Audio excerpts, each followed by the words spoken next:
नमस्ते ma'am. नमस्ते. मी सुहासिनी आणि तुमचं नाव आणि तुमच्या संस्थेबद्दल काही प्रश्न? मी कल्पना बोलते. अनिकेत सेवाभावी संस्थेची संस्थापिका. हां.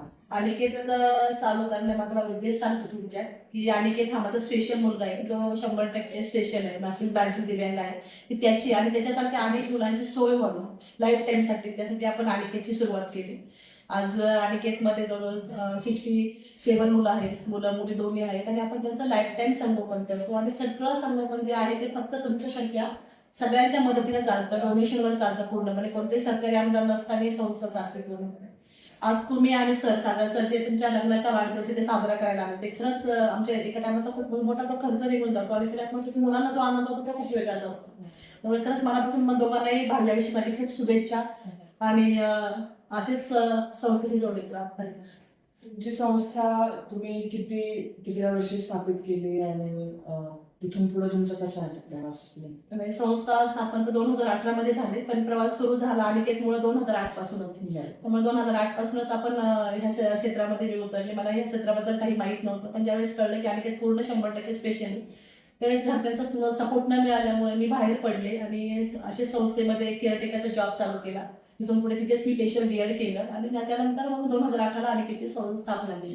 की त्या उद्देश एकच होता की प्रत्येक संस्थेमध्ये वय 18 पर्यंतच मुलं घ्यायची, पण या मुलांना लाईफ टाईम आधाराची गरज असते. माझा हा उद्देश होता की एकदा मुलगा घेतला तर त्याचं आपण 7 पर्यंत संगोपन करायचं आणि योग्य पद्धतीने.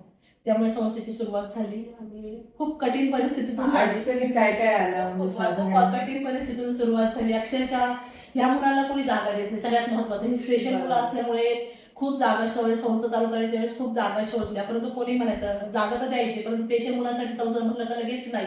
अशा किती 10-12 जागा बघितल्या, कुठेच भेटत नव्हती जागा.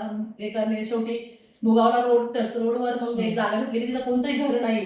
शेजारी एक हॉटेल होतं, त्या घरामध्ये घर नाही म्हणून तिथे ती जागा भेटली. 26,000 भाडं, 2 गुंठे जागा. त्यामध्ये मग खूप लोकांनी असं मदत केली. त्यावेळेस आपल्याकडे डॉक्युमेंट नव्हते कोणते. त्यावेळेस मग कुणी पत्रे, कुणी सिमेंट, कुणी काय थोडं देऊन सगळ्यांनी आम्ही तिथे पत्र्याचं शेड उभं केलं. ते पत्र्याच्या शेडमध्ये जवळजवळ 8 वर्ष मुलांनी तिथे काढले. एवढ्या शेडमध्ये आमची 7 मुलांपासून सुरुवात झालेली संस्था 67 मुलांपर्यंत पोहोचली. आजही 42 पर्यंत मुलं वेटिंग येत असतात. परंतु ती सुरुवात करताना मग खूप 8-8 दिवस मुलांनी भातावर पण काढले राहायचं, कारण की रेशनच्या तांदूळासाठी पण आम्ही खूप फिरायचे त्यावेळेस. खूप परिस्थितीतून पण स्वामींच्या कृपेने आणि तुमच्या सगळ्यांच्या आशीर्वादाने आज इथपर्यंत आहे. मुलं आज सुरक्षित आहे, एवढं एक समाधान आहे. आता ही संस्था कुठे आहे? जागा?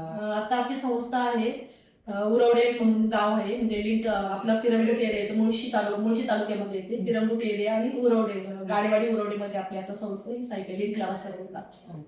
आणि तुमच्या गव्हर्नमेंट कडून काय अपेक्षा आहेत किंवा बाकी संस्थांकडून किंवा आणखी कशी मदत तुम्हाला मिळाली पाहिजे? गव्हर्नमेंटकडून काही आपण अपेक्षा नाही करू शकत. शेवटी त्यांचे काही नियम असतील, परंतु त्यांनी सपोर्ट केला तर चांगली एक वेगळी संस्था आहे.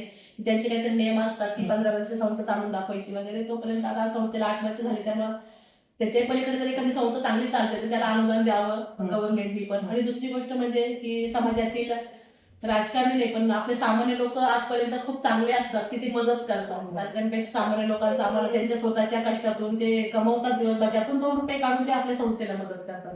त्यामुळे हे लोकांच्या आणि कंपन्यांचं शेअर सारखं ही संस्था पूर्णपणे चालते आणि त्यावरच आपलं स्वतःचं घर. आणि सगळ्यात महत्वाचं म्हणजे आमची मुलं वेगवेगळे प्रोडक्ट बनवतात. की कॅन्डल, खूप प्रकारचे कॅन्डल आहेत, पणती आहे किंवा हाता शेवाय मशीन आहे, शेवाय वगैरे बनवतात किंवा अगरबत्ती पण आहे. ते ह्याच्यामध्ये ह्या तुम्ही कुठेतरी दिवाळीला पणती घेताय, कुठेतरी कॅन्डल घेताय, ते आपल्या या मुलांनी बनवलं घेतलं आणि ते 2 पैसे जर संस्थेला भेटले तर खूप मोठा आधार होऊ शकतो संस्थेला. आणि तुमचा आज जसं तुम्ही लग्नाचा वाढदिवस सेलिब्रेट केला, तर तसं कोणी जर आपल्या स्वतःचा वाढदिवस, नवीन पिढीला पण असेच वाढदिवस तुम्ही हॉटेलमध्ये इकडे जाऊन करण्यापेक्षा जर या मुलांबरोबर केला तर तो वेगळा आनंद मुलांनाही भेटतो आणि तुम्हाला एक आयुष्यात काहीतरी चांगलं केल्याचं समाधान आहे. म्हणून मी पण सांगेल की नक्की सपोर्ट करा. नक्कीच. आम्हाला तर म्हणजे आम्ही बऱ्याच ठिकाणी गेलो होते, पण ही संस्था मला जास्त आवडली म्हणता येईल, कारण हा अनुभव माझ्यासाठी खूप नवीन आहे. म्हणजे आम्ही ऑलरेडी अनुभव घेतले, पण हा अनुभव खूप नवीन आहे. आम्हाला खूप आनंद झाला त्यासाठी.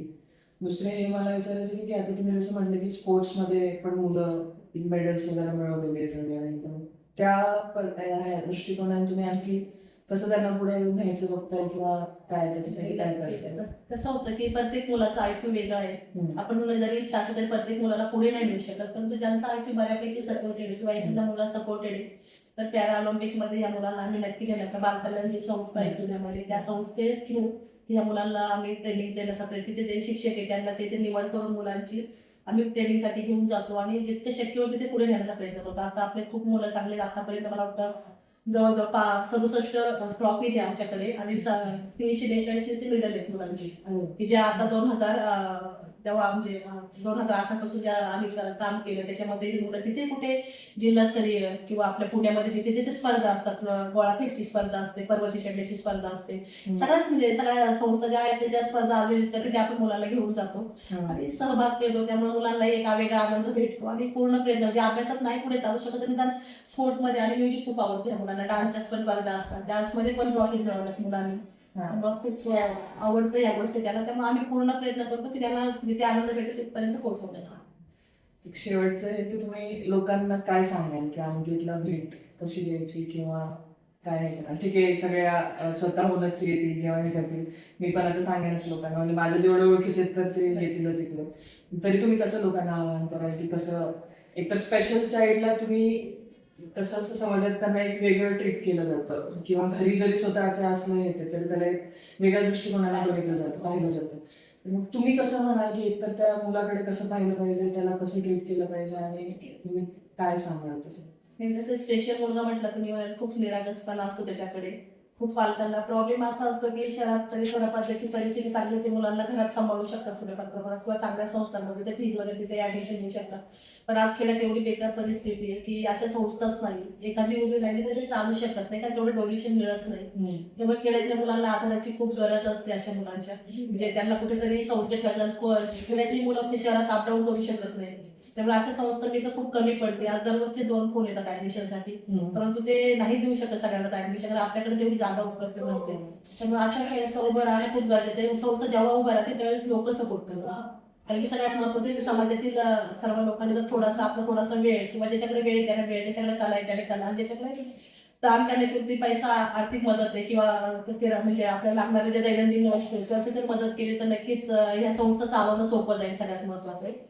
त्यामुळे समाजाने पण नक्कीच थोडासा वेळ काढून आपला ह्या मुलांसाठी द्यावा, कारण तुम्ही जेव्हा येता त्यावेळेस त्या मुलांचे म्हणजे या मुलांचे आशीर्वाद पण खूप वेगळेच असतात आणि त्यांना दिलेला वेळ ते कधी विसरत पण नाही. तो कुणाच्या तरी चेहऱ्यावर आपण थोडासा आनंद देऊ शकतो, हसू देऊ शकतो, हे खूप महत्वाचे. त्यामुळे मी सगळ्यांना आवाहन करेन की तुम्ही नक्की एकदा अनिकेतला भेट द्या. धन्यवाद. थँक्यू सो मच मॅम, आम्हाला ही संधी दिल्याबद्दल. आणि नक्कीच आम्ही म्हणजे नेक्स्ट टाइम पण व्हिजिट करू आणि येत राहू, म्हणजे हे नक्कीच आमचं रुटीनच होईल. Thank you so much.